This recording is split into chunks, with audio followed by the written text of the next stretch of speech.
কিন্তু ডিসেম্বরের মধ্যে ইউনূসের পতন ঘটবে। ইউনূসকে বিদায় নিতেই হবে, কোনো উপায় নাই। তার কোনো ভয় খোলা থাকবে না। সে নিজেই আওয়ামী লীগ কি করবে, বিএনপি কি করবে সেটা জানা থাকবে। আওয়ামী লীগকে ঠেকানো যাবে না। বিএনপি যে কাজটা করতেছে, বিএনপি একেবারে নিজের পায়ে নিচে কোড়াল মারতেছে। শুধু নিজের পায়ে কোড়াল মারতেছে না, পাশাপাশি দেশের মাথায় কোড়াল মারতেছে। ফুয়াদের যে একের পর এক অপমানের ঘটনা ঘটছে, এত অপমানের শিকার বেচারাকে হতে হচ্ছে কেন? ফুয়াদ আসলে টের পাচ্ছেন ওই যে ক্যান্টনমেন্ট ভেঙে গুড়িয়ে দেবো, কোনো কুকুরের শাসন আর চলবে না, এসব কথা বলে তিনি যে মানে যাদেরকে রাগিয়ে দিয়েছেন তারা এখন প্রতিশোধ নিতে শুরু করেছে। তারা পরিষ্কার করেছে কোনো এপিসি ফুয়াদের জন্য যাবে না। শেখ হাসিনার আত্মবিশ্বাস কোথা থেকে? নিশ্চয়ই তিনি যখন জানেন যে বিশ্বের পরাক্রমশালী মার্কিন যুক্তরাষ্ট্র, রাশিয়া এবং ইন্ডিয়া যখন একদিকে থাকে, তখন বহির্বিশ্বের কোনো শক্তি নেই সেটিকে উঠে দেবার মতো। কাজে সামগ্রিক দিক থেকে বলা যায় যে শেখ হাসিনার সামগ্রিক পরিস্থিতির উপরে তিনি পর্যবেক্ষণ করছেন এবং তিনি যেটা বিশ্বাস করছেন যে নির্বাচন আওয়ামী লীগ বিহীন হবে না। কিন্তু জাতীয় পার্টির তরফ থেকে কি শর্ত দেয়া হলো? জাতীয় পার্টির একমাত্র শর্ত হচ্ছে আওয়ামী লীগ সহ সব দলকে নির্বাচন করতে দিলেই তবেই জাতীয় পার্টি নির্বাচন করবে। তার মানে পরিস্থিতি খুব একটা বোধহয় সরকারের অনুকূলে থাকছে না। প্রিয় দর্শক, নতুন একটা নিউজ ভিডিওতে আপনাকে স্বাগতম। আজকে আমরা দেখতে চলেছি দেশের বিভিন্ন ঘটনা। তো চলুন বেশি দেরি না করে স্ক্রিনের উপরে সম্পূর্ণ ভিডিওটা আপনারা দেখে নিন। আসলে টের পাচ্ছেন ওই যে ক্যান্টনমেন্ট ভেঙে গুড়িয়ে দেবো, কোনো কুকুরের শাসন আর চলবে না, এসব কথা বলে তিনি যে মানে যাদেরকে রাগিয়ে দিয়েছেন তারা এখন প্রতিশোধ নিতে শুরু করেছে।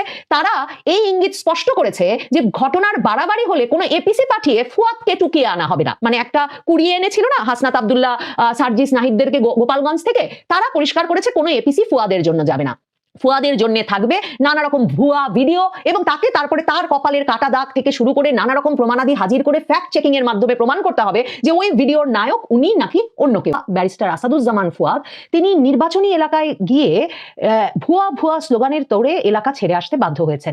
এখন এটা ঠিক বলা যাচ্ছে না যে তাকে নিয়ে সবাই একটা, তিনি বিরাট জনপ্রিয় নেতা, টকশোতে যেমন গলা উঁচিয়ে কথা বলেন, ক্যান্টনমেন্ট ভেঙে দেবেন, এর মুখ ভেঙে দেবেন, ওর নাক গুড়িয়ে দেবেন, 16ই ডিসেম্বর মানেন না, নতুন 16ই ডিসেম্বর খুঁজছেন তিনি। মানে যখন যা ইচ্ছা, মানে রাষ্ট্রটাকে যেমন ওলট পালট করে ফেলবেন তেমনি রাজনীতিটাকে ওলট পালট করে ফেলবেন এবং দেশটা একেবারে তাদের মানে পায়ের নিচে চলে এসেছে এমন একটা ভঙ্গিতে কথা বলতে বলতে টক শোতে এমন একটা পার্সোনা তৈরি করেছিলেন, ব্যক্তিত্ব তৈরি করেছিলেন ব্যারিস্টার আসাদুজ্জামান ফুয়াদ। সম্ভবত সে কারণেই তিনি তার নির্বাচনী এলাকায় গেছেন এবং গিয়ে কিনা ভুয়া স্লোগান দিয়েছে লোকে। তিনি বলছেন ছাত্রদল, তো ছাত্রদলের নেতাকর্মীরা ভুয়া স্লোগান দিয়েছে, সেটুকুও তিনি সহ্য করতে না পেরে চলে এসেছেন এলাকা ছেড়ে, ভয়ে, আতঙ্কে কিংবা অপমানে। আর সেটা বাংলাদেশের সকল সংবাদ মাধ্যমে শিরোনাম হয়ে উঠেছে। এখন এর মধ্যে আমার একটা কেন জানি মনে হচ্ছে যে ফুয়াদের যে একের পর এক অপমানের ঘটনা ঘটছে, এত অপমানের শিকার বেচারাকে হতে হচ্ছে কেন? দেখেন এই পুরো নভেম্বর মাসটা মনে করে দেখেন, ব্যারিস্টার ফুয়াদের কেটে গেছে টক শোতে কোনো ভাইরাল বক্তব্য সৃষ্টি করে না। মানে ডিসেম্বর আসছিল, এ সময় তার কত কিছু বলার, বিজয় দিবস সম্পর্কে, মুক্তিযুদ্ধ সম্পর্কে, বঙ্গবন্ধু সম্পর্কে, কিন্তু এই সময়টায় পুরো নভেম্বর মাসটা ফুয়াদের কেটে গেছে। ফুয়াদকে দেখলেই লোকের মনে পড়েছে যে সামাজিক যোগাযোগ মাধ্যমে একটা বিশ্রী অশ্লীল ভিডিও, মানে দুজনের একটা ব্যক্তিগত ভিডিও ফাঁস হয়ে গেছে এবং বলা হচ্ছিল যে এটা কোনো একটা হোটেলে গিয়ে ব্যারিস্টার আসাদুজ্জামান ফুয়াদেরই ভিডিও।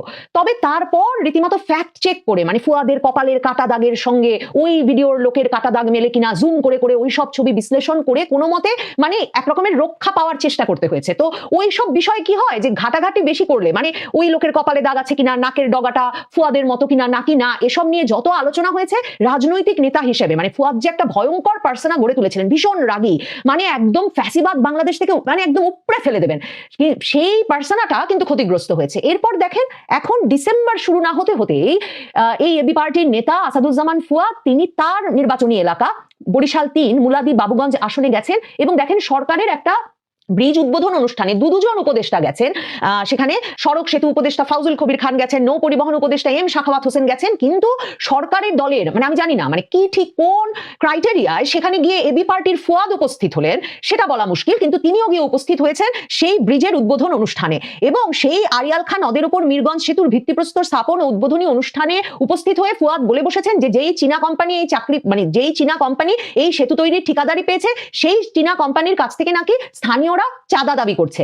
সাথে সাথে মানে চাঁদাবাজ বলে উঠেছেন, মানে চাঁদা চাইছে বলা মাত্র ছাত্রদলের ওখানকার লোকজন চরম রেগে গেছেন, খেপে গেছেন। ছাত্রদল বিএনপির লোকজন তারা নাকি ভুয়া স্লোগান দেওয়া শুরু করেছেন। তখন আসাদুজ্জামান তার নেতাকর্মীদের নিয়ে অনুষ্ঠান স্থল ত্যাগ করেন এবং বিএনপি নেতাকর্মীরা সে সময় ভুয়া সহ বিভিন্ন উত্তেজনাকর স্লোগান দিতে দিতে তাকে অনুসরণ করেন। পরে পুলিশ ঘটনাস্থলে পৌঁছে পরিস্থিতি নিয়ন্ত্রণে আনে। এখন ফুয়াদ খুব রেগে গেছেন, পুলিশ কেন এই ভুয়া স্লোগান দানকারীদের উপরে অ্যাকশন নিল না। তারা বলেছে, তিনি বলেছেন পুলিশ শুধু দাঁড়িয়ে দেখেছে, কিন্তু কি অদ্ভুত ব্যাপার, এই ফুয়াদেরা 2024-এর আগস্ট থেকে বলে আসছেন যে মানুষের ক্ষোভ উঠলে মানুষ বাড়িতে আগুন দিতে পারবে, বাড়ি ভাঙচুর করতে পারবে, 3 রাত 2 দিন ধরে ভাঙতে পারবে, একই বাড়ি বারবার গিয়ে ভাঙতে পারবে, মানে কোন দোষর বলে কাউকে খুঁজে পেলে তাদেরকে গণপিটুনি দিয়ে মেরে ফেলতে পারবে, দিনের পর দিন থানা ঘেরাও করে রাখতে পারবে যে এক্ষুনি ওই থানার কোনো একজন কর্মকর্তাকে বদলি করতে হবে কিংবা তাকে এখনই হত্যা মামলা দিতে হবে। মানে তারা তো তাদের যে দাবি যখন ইচ্ছা সেই দাবি পূরণে যেমন ইচ্ছা কাজ করে গেছেন। একেবারে বিচারপতি পরিবর্তন থেকে সচিবালয় পরিবর্তন থেকে শুরু করে মানুষের বাসাবাড়িতে ঢুকে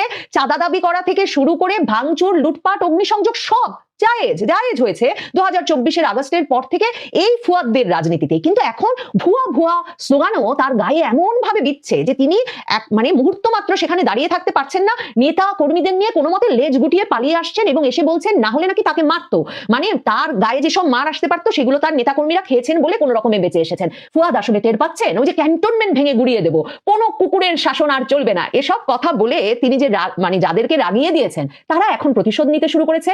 তারা এই ইঙ্গিত স্পষ্ট করেছে যে ঘটনার বাড়াবাড়ি হলে কোনো এপিসি পাঠিয়ে ফুয়াদকে টুকিয়ে আনা হবে না। মানে একটা কুড়িয়ে এনেছিল না হাসনাত আব্দুল্লাহ, সার্জিস নাহিদদেরকে গোপালগঞ্জ থেকে, তারা পরিষ্কার করেছে কোনো এপিসি ফুয়াদের জন্য যাবে না, ফুয়াদের জন্য থাকবে নানা রকম ভুয়া ভিডিও এবং তাকে তারপরে তার কপালের কাটা দাগ থেকে শুরু করে নানা রকম প্রমাণাদি হাজির করে ফ্যাক্ট চেকিং এর মাধ্যমে প্রমাণ করতে হবে যে ওই ভিডিওর নায়ক উনি নাকি অন্য কেউ। ফুয়াদের মুশকিল হয়েছে এই যে নির্বাচনী এলাকায় গিয়ে তিনি হাজির হয়েছেন, এই নির্বাচনী এলাকায় তিনি 20 বছরের মধ্যে যান নাই। এবছরেরই ঈদের সময় এ খবর হয়েছে যে জনকণ্ঠ পত্রিকায় যে 20 বছর পর নিজ গ্রামে ঈদ করবেন ব্যারিস্টার ফুয়াদ। 20 বছর ধরে কেন নিজ গ্রামে যেতে পারেন নাই, মানে তার মানে ওই এলাকার সাথে তার কোনো সংশ্লিষ্টতা নাই, অথচ এখন তিনি ব্রিজ উদ্বোধন করতে চলে যাচ্ছেন সরকারের মন্ত্রীদের সঙ্গে এবং গিয়ে বলছেন স্থানীয়রা চাঁদাবাজি করছে এবং সেখানকার স্থানীয় বিএনপি নেতারা বলছেন এলাকায় যেই উন্নয়ন কাজই নাকি এখন হচ্ছে ব্যারিস্টার ফুয়াদ দাবি করছেন সেসব উন্নয়ন কাজ তিনি ঘটিয়েছেন। আসলে এদের পেছনে শক্তিটা যে কে, এই এবি পার্টি এক রহস্যময় পার্টি। এবি পার্টি তো আসলে জামায়াতে ইসলামীর মানে অনুসারীদের নিয়ে এবং তার নেতাকর্মীদের নিয়ে গঠিত হলো। 2020 সালে ব্যারিস্টার আব্দুর রাজ্জাক, এই যে আন্তর্জাতিক অপরাধ ট্রাইব্যুনালের চিফ প্রসিকিউটর তাজুল ইসলাম, তারা বেরিয়ে এসে গঠন করলেন এই এবি পার্টি। ব্যারিস্টার আসাদুজ্জামান ফুয়াদরা কোথায় ছিলেন 2024-এর 5ই আগস্টের আগে বলুন তো? যারা সারাক্ষণ প্রশ্ন তোলেন 17 বছর কোথায় ছিলেন, 15 বছর কোথায় ছিলেন, 16 বছর কোথায় ছিলেন, এরা কোথায় ছিলেন? এই যে এখন এসে এরা টেলিভিশন স্টুডিও, টক শো, আলোচনা অনুষ্ঠান দখল করে যাচ্ছে তাই রকমের রাগ দেখিয়ে, ক্ষোভ দেখিয়ে যে কাউকে যে কোনো পজিশনের মানুষকে অপমান করে কথা বলে তারা ভাবছেন তারা রাজ্য জয় করেছেন। আসলে তো নির্বাচনী এলাকায় গিয়ে দুটো ভুয়া স্লোগানের সামনে বুক চিতিয়ে দাঁড়াবেন এতটুকু রাজনৈতিক সততাও নাই। তাসনিম যারা কালকে একেবারে আর্তনাদ করে উঠেছেন, তিনি মানে কাঁদতে কাঁদতে ফেসবুকে এক স্ট্যাটাস দিয়ে বলেছেন এ খুব অন্যায়, এমন অন্যায় মেনে নেওয়া যায় না, ফুয়াদ ভাইয়ের ওপর এই হামলা, অথচ আবারও মনে করাই কোনো হামলা হয়নি, ফুয়াদ ভাইকে শুধুমাত্র ভুয়া ভুয়া স্লোগান দেওয়া হয়েছে। তবে ডক্টর তাসনিম জারার ফেসবুক স্ট্যাটাস থেকে জানলাম এর পাশাপাশি ফুয়াদকে ফুয়াদ ভাইয়ের চামড়া তুলে নেব আমরা, জুতা মারো তালে তালে, এসব স্লোগানও বোধহয় দেওয়া হয়েছে।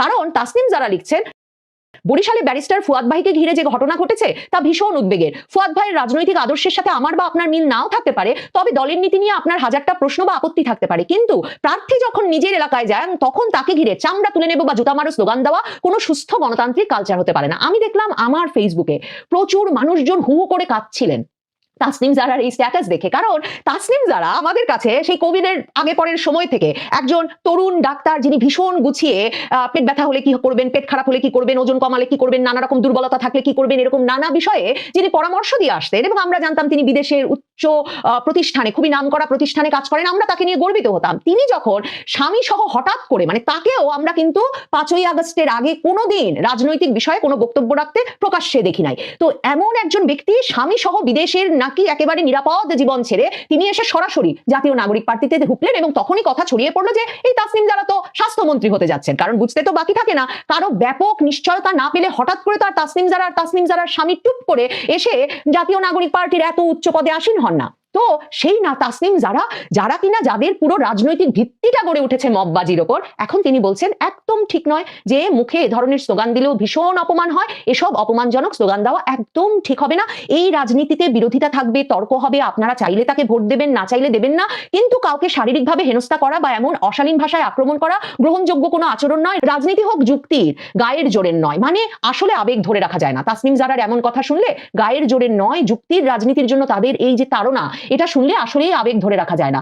আসলে এখন যখন নির্বাচনী এলাকায় যেতে হবে, তাসনিম জারা জানেন ঢাকা 9 আসনে একদম শেষ মুহূর্ত পর্যন্ত প্রত্যাশা করছিলেন জাতীয় নাগরিক পার্টির নেতারা, ঢাকা 11-তে নাহিদ ইসলাম আশা করছিলেন, ঢাকা 9-এ তাসনিম জারা আশা করছিলেন, ঢাকা 18-তে নাসিরউদ্দিন পাটোয়ারি আশা করছিলেন যে তারা বিএনপির সঙ্গে একটা রাজনৈতিক জোটে যেতে পারবেন এবং তার ফলে তারাই হবেন সবচেয়ে শক্তিশালী প্রার্থী নিজ নিজ আসনে। বৃহস্পতিবার দিন ঢাকার আসনগুলোতেও যেসবগুলো খালি ছিল, এমনকি তাসনিম জারার আসনটাতেও বিএনপি যখন তাদের প্রার্থী দিয়ে দিয়েছে, তাসনিম জারা বুঝেছেন তার পক্ষেও মানে কোনো মাত্র সম্ভব হবে না গিয়ে রাজনৈতিক এলাকায়, নির্বাচনী এলাকায় দাঁড়ানো। কারণ ওই যে 20 বছর যেমন বরিশালের বাড়িতে যান নাই ব্যারিস্টার ফুয়াদ, তাসনিম যারা কোন এলাকার কোথায় থাকতেন, কি করতেন, কোনো রাজনৈতিক সংযোগ জনসংযোগে কখনো তাদেরকে দেখা যায় নাই, কিন্তু তারা উদিত হয়েছেন 5ই আগস্টের পর এবং আশা করছেন মানুষ তাদের মাথার মুকুট বানিয়ে রাখবে।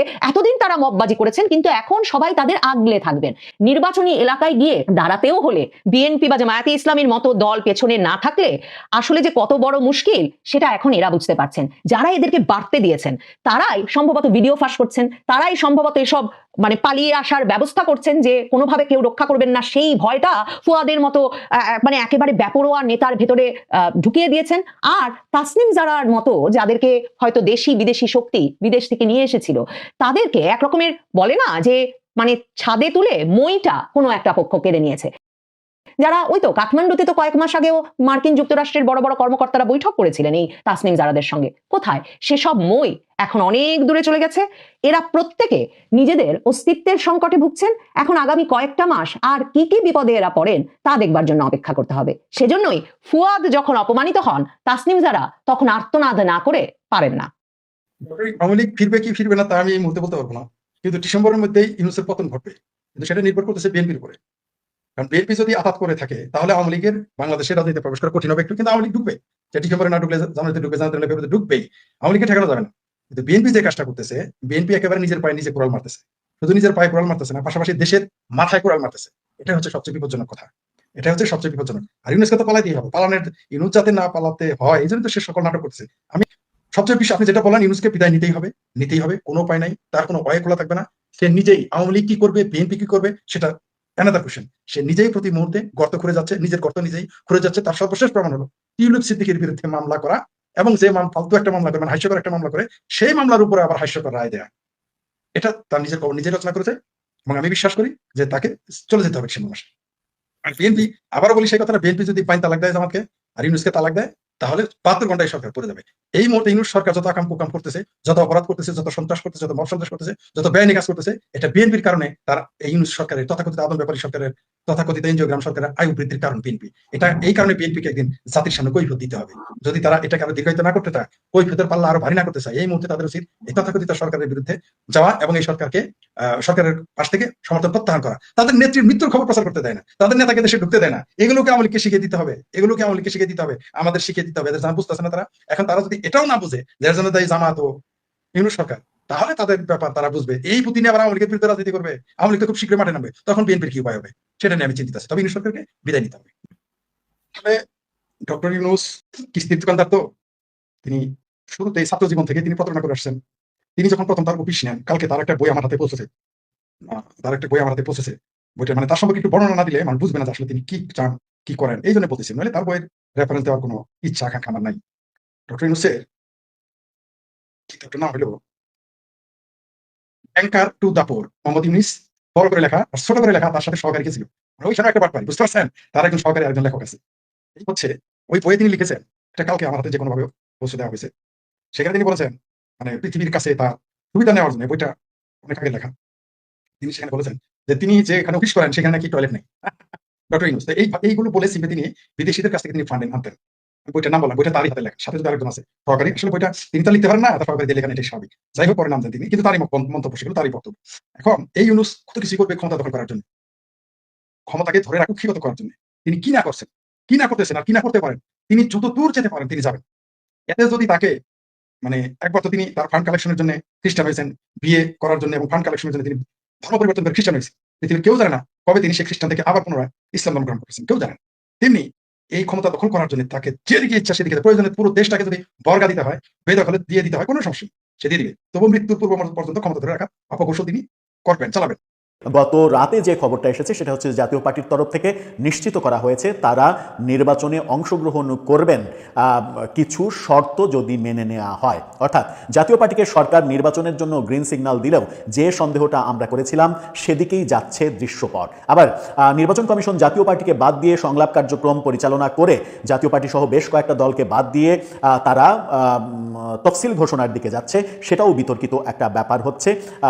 এই ব্যাপারেও আমরা দেখেছি যে দৈনিক কালের কণ্ঠ একটা খুবই ভালো স্টোরি করেছে, যেখানে নির্বাচন কমিশন বলার চেষ্টা করেছে জাতীয় পার্টির অভ্যন্তরীণ দ্বন্দ্বের কারণে তারা জাতীয় পার্টিকে ডাকেনি। অজুহাতটা খুবই হাস্যকর হলেও এরকম অজুহাত তারা দিয়েছে। কিন্তু জাতীয় পার্টির তরফ থেকে কি শর্ত দেয়া হলো? জাতীয় পার্টির একমাত্র শর্ত হচ্ছে আওয়ামী লীগ সহ নাম উল্লেখ করেনি তারা বলেছে সব দলকে নির্বাচন করতে দিলেই তবেই জাতীয় পার্টি নির্বাচন করবে। তার মানে পরিস্থিতি খুব একটা বোধহয় সরকারের অনুকূলে থাকছে না। যে শর্তটা সর্বশেষ কমনওয়েলথ মহাসচিবও দিয়ে গেছেন বাংলাদেশ সরকারকে, সেই শর্তটা জাতীয় পার্টি দিয়েছে। গতকালকে জাতীয় পার্টির মহাসচিব পাটোয়ারি, তিনি শামীম হায়দার পাটোয়ারি, তিনি জানিয়েছেন এই কথা। কি বলছেন তিনি? ইন্ডিপেন্ডেন্ট টেলিভিশনের শিরোনামটা দেখলেই বুঝতে পারবেন, সব গণমাধ্যমে এই খবরটা করেনি। ইন্ডিপেন্ডেন্ট টেলিভিশন বলছে যে শর্তে নির্বাচনে যাবে জাতীয় পার্টি জানালেন মহাসচিব। আসন্ন ত্রয়োদশ জাতীয় সংসদ নির্বাচনে সব দলের অংশগ্রহণ নিশ্চিত হলে জাতীয় পার্টি নির্বাচনে যাবে, এমনটা জানিয়েছেন মহাসচিব। দলটির কেন্দ্রীয় কার্যালয়ে এই কথা তিনি গণমাধ্যমকে জানিয়েছেন। শামীম হায়দার পাটোয়ারি বলেছেন লেভেল প্লেইং ফিল্ড হলে জাতীয় পার্টি নির্বাচন করবে। অর্থাৎ লেভেল প্লেইং ফিল্ড, সব দলের সমান সুযোগ এবং সব দলকে যদি নির্বাচনে অংশগ্রহণ করতে দেয়া হয় তাহলেই তারা নির্বাচনে অংশগ্রহণ করবে। জাতীয় পার্টির অনেকেই এই আয়োজনে ছিলেন, অনেকেই কথা বলেছেন। মোদ্দা কথা কি দাঁড়ালো? মোদ্দা কথা দাঁড়ালো সব দল বলতে কি বোঝায়? সব দল বলতে সরকারের পক্ষ থেকে যেহেতু বলা হয়েছে যে জাতীয় পার্টি নির্বাচন করতে পারবে এবং নিবন্ধিত অন্যান্য দলগুলোও নির্বাচন করতে পারবে, আওয়ামী লীগ নির্বাচন করতে পারবে না। জাতীয় পার্টির এই সব দল বলতে অবভিয়াসলি আওয়ামী লীগকেও বোঝায়। জাতীয় পার্টির এই অবস্থানটা নতুন নয়। এর আগেও জাতীয় পার্টির চেয়ারম্যান জিএম কাদের তিনি জানিয়েছিলেন যে আওয়ামী লীগকে যদি অংশগ্রহণ করতে দেয়া না হয় তাহলে জাতীয় পার্টি নির্বাচন করবে না, নির্বাচন বয়কট করবে। এরকম একটা পজিশন যদি জাতীয় পার্টি নেয় এবং জাতীয় পার্টির সঙ্গে আরও বেশ কিছু দল নেয় এরকম পজিশন, তাহলে কোন দিকে যাবে নির্বাচন কমিশন সেটা একটা বড় ব্যাপার। নির্বাচন কমিশন অনেক দলকে বাদ দিয়েই কি তাহলে নির্বাচন করতে যাবে কিংবা নির্বাচনের পদক্ষেপ তারা শুরু করবে? তাদের যে প্রিপারেশন, সেই প্রিপারেশন দেখে সেটাই মনে হচ্ছে যে কে অংশগ্রহণ করলো কে করলো না এটাতে তারা ডন কেয়ার। যে ডন কেয়ারটা আওয়ামী লীগের আমলের নির্বাচন কমিশনকেও করতে দেখেছি আমরা। তার ফলাফল আমরা দেখেছি যে আওয়ামী লীগের আমলের নির্বাচন কমিশনার একজনকে বীর মুক্তিযোদ্ধা হওয়া সত্ত্বেও তাকে জুতা দিয়ে গালে মুখে পেটানোর দৃশ্যও আমাদেরকে দেখতে হয়েছে এবং তাকে গ্রেপ্তার পর্যন্ত হতে হয়েছে। এবং আওয়ামী লীগের সরকারের যে পতন গত বছর আগস্টে, সেই পতনটাও এই একপাক্ষিক নির্বাচনের জন্যই হয়েছে বলে বেশিরভাগ মানুষই মনে করেন। এদিকে জাতীয় পার্টির মূল লাঙ্গল যাদের আছে এখন পর্যন্ত, আদালতে মামলা চলছে, লাঙ্গল জিএম কাদেরের দিকে থাকবে নাকি আনিসুল ইসলাম মাহমুদের দিকে যা থাকবে, সেই রকম ফয়সালার ব্যাপার যেহেতু আদালতে রয়েছে, সেই ক্ষেত্রে আমার মনে হয় যে সরকারের একটা কৌশল হতে পারে। জিএম কাদেরের পক্ষ যদি বলে যে আওয়ামী লীগ ছাড়া তারা নির্বাচনে যাবে না, তাহলে আনিসুল ইসলাম মাহমুদের পক্ষকে জাতীয় পার্টির লাঙ্গল দিয়ে তারা এটা বোঝানোর চেষ্টা করতে পারে যে জাতীয় পার্টি সহ সব দলই নির্বাচনে অংশগ্রহণ করেছে, শুধুমাত্র ফ্যাসিস্ট আওয়ামী লীগকে নির্বাচনে অংশগ্রহণ করতে দেয়া হয়নি। আদালতের রায়, প্রশ্ন আসতে পারে যে রায় তো দেবেন আদালত, তাহলে এখানে সরকারের কি যায় আসে কিংবা নির্বাচন কমিশনের কি যায় আসে? এক্ষেত্রে শুধুমাত্র ছোট্ট করে একটা কথাই বলা যায়, সেটা হচ্ছে যে দুটো কথা বলা যায়। একটা হচ্ছে যে আওয়ামী লীগকে নির্বাহী আদেশে কার্যক্রম নিষেধাজ্ঞা যখন দেয়া হলো, সেই দিনই তড়িঘড়ি করে নির্বাচন কমিশনকে আমরা দেখেছি আওয়ামী লীগের নিবন্ধন স্থগিত করে দিতে। নিবন্ধন স্থগিত করার কোনো ইতিহাস কিন্তু নির্বাচন কমিশনের নেই কিংবা আইনেও নেই, কিন্তু সেটা তারা করেছে। অর্থাৎ সরকার যা বলেছে তাই করেছে। এর আগেও আমরা যেটা দেখেছি সেটা হচ্ছে যে সরকার পতনের পরপর শেখ হাসিনা সরকারের আমলে বহু মামলার বহু আসামি, সরকারের পট পরিবর্তনের পরে বহু মামলার বহু আসামি, যাবজ্জীবনপ্রাপ্ত আসামি, মৃত্যুদণ্ডপ্রাপ্ত আসামি, বহু ছোটোখাটো জেলের আসামি, তাদেরকে কিন্তু আমরা বেকসুর খালাস পেতে দেখেছি আদালত থেকে। সুতরাং কথা তো মানে অস্বীকার করার উপায় নেই যে বাংলাদেশের রাজনীতিতে আমরা বিভিন্ন সরকারের